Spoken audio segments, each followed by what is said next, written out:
बिस्मिल्लाहिर्रहमानिर्रहीम। अस्सलामु अलैकुम वरहमतुल्लाहि वबरकातुहू। उम्मीद है कि आप सब देखने वाले सुनने वाले खैरियत से होंगे। आज का हमारा टॉपिक जो है हर एक घर का मसला है कि घर में खुशहाली नहीं है, घर में झगड़े फसादात होते हैं, घर में अमन सुकून नहीं है। तो इसके हवाले से आज का टॉपिक मैंने चूज़ किया है कि घर में खुशहाली कैसे आएगी। नाज़रीन, अमन कैसे आएगा, बरकत कैसे आएगी, घर में झगड़े कैसे ख़त्म होंगे, इसी टॉपिक को लेकर मैं आज आपकी खिदमत में हाज़िर हुआ हूँ। आज के दौर में जो सबसे ज़्यादा शिकायत होती है लोगों को, चाहे वो माँ करे, बाप करे, सास करे, ससुर करे, बेटा बेटी, बहू, कोई भी हो, सबको शिकायत ये होती है कि घर में अमन नहीं है, सुकून नहीं है।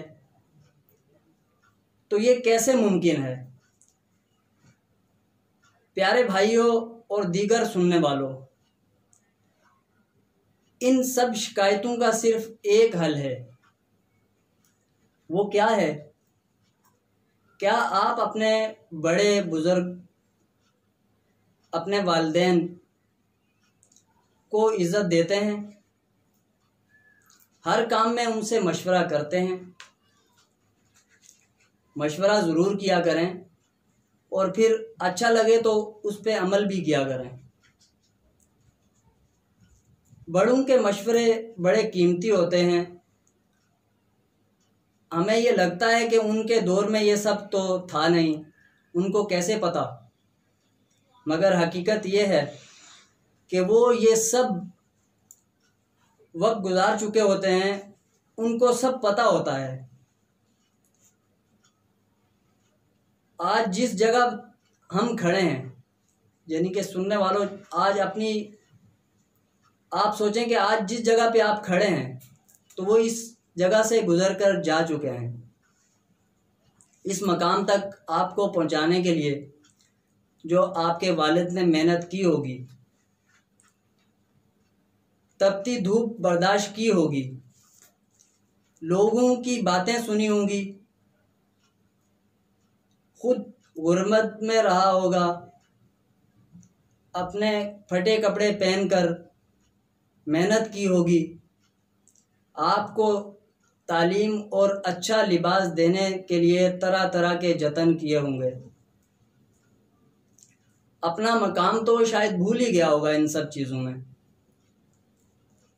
और माँ का जिक्र आते ही एक ऐसी हस्ती का नक्श जहन में उभरता है जो सिर्फ मोहब्बत का समंदर है, और इस समंदर से हम प्यार के मोती चुनकर अपने दामन को जिस कदर भी भर लें, वहाँ कोई कमी नहीं आती। माँ वाहिद वो हस्ती है जिसका प्यार हर गरज से पाक होता है। माँ अपनी औलाद से इज्जत और प्यार के अलावा और कुछ नहीं चाहती और कुछ नहीं मांगती, और उसे ये मिल जाए तो वो दुआ भी देती है। और अगर कोई बदनसीब माँ को एहतराम से महरूम कर दे, यानी कि माँ का एहतराम ना भी करे, तो भी माँ उसे बद्दुआ नहीं देती, उसके दिल से आह नहीं निकलती, वो फिर भी आपको दुआ देती है कि मेरे बच्चों को गर्म हवा भी ना लगे। तो क्या हम अपने घर के इन बुजुर्गों को इज्जत से रखा हुआ है?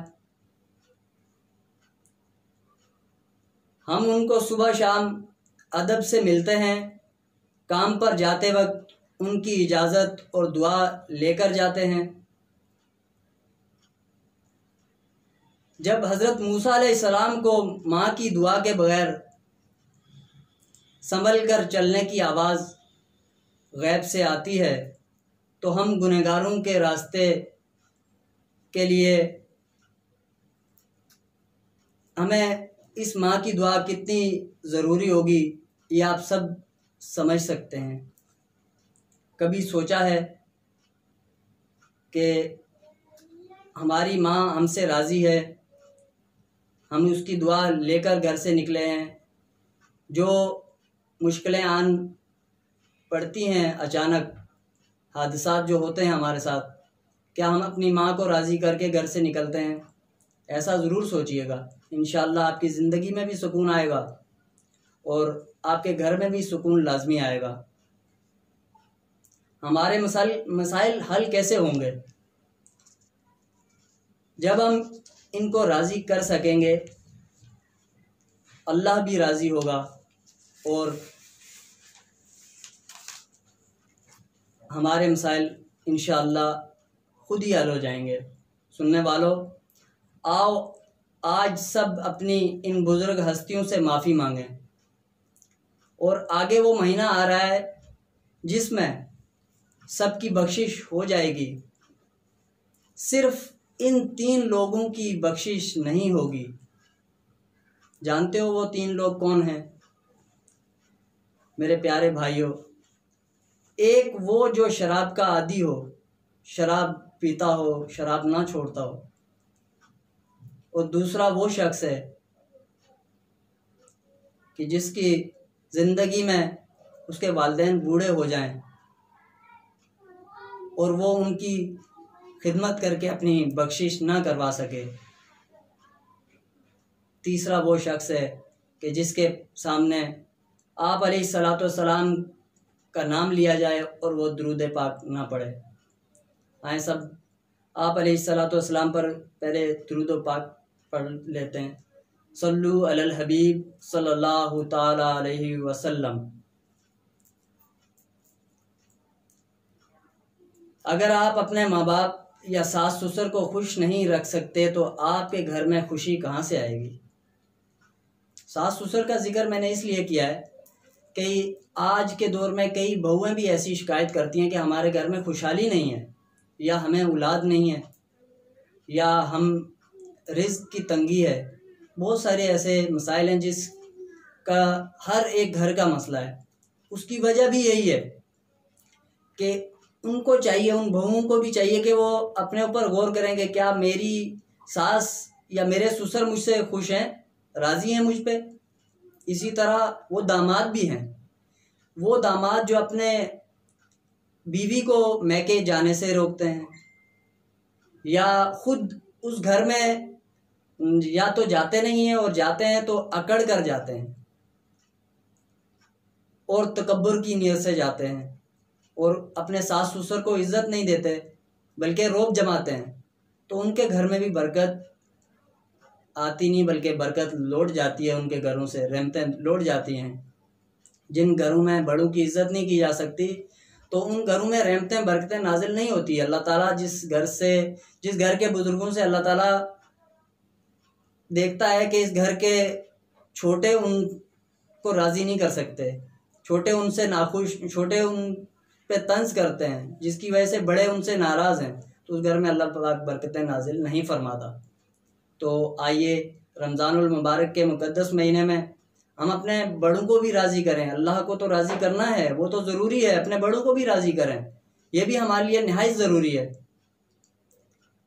अपने वालिदैन को राज़ी रखें, इंशाल्लाह आपके घर में बीमारी भी नहीं आएगी, बरकत भी आएगी। आज तो बीमारी जो आन पड़ी है, ये तमाम लोग इससे परेशान हैं। मैं तो कहता हूँ कि अपने माँ बाप की खिदमत करें, माँ बाप की इज़्ज़त करें, इंशाअल्लाह अल अज़ीज़ ये बीमारी भी आपके करीब नहीं आएगी। उम्मीद है आपको मेरी गुफ्तगू अच्छी लगी होगी, और अगर अच्छी लगे तो इसको कम से कम दूसरों तक शेयर ज़रूर कर दें और इस चैनल को सब्सक्राइब भी कर दें, लाइक भी कर दें। इससे आपका तो कुछ नहीं होगा, लेकिन मेरी हौसला अफजाई हो जाएगी कि मुझे लोग सुन के मुझे पसंद फरमा रहे हैं। आप लोगों का बहुत शुक्रिया। इंशाअल्लाह नए टॉपिक के साथ आपके साथ मुलाकात होगी। जब तक के लिए अल्लाह हाफिज़। अस्सलामु अलैकुम व रहमतुल्लाह।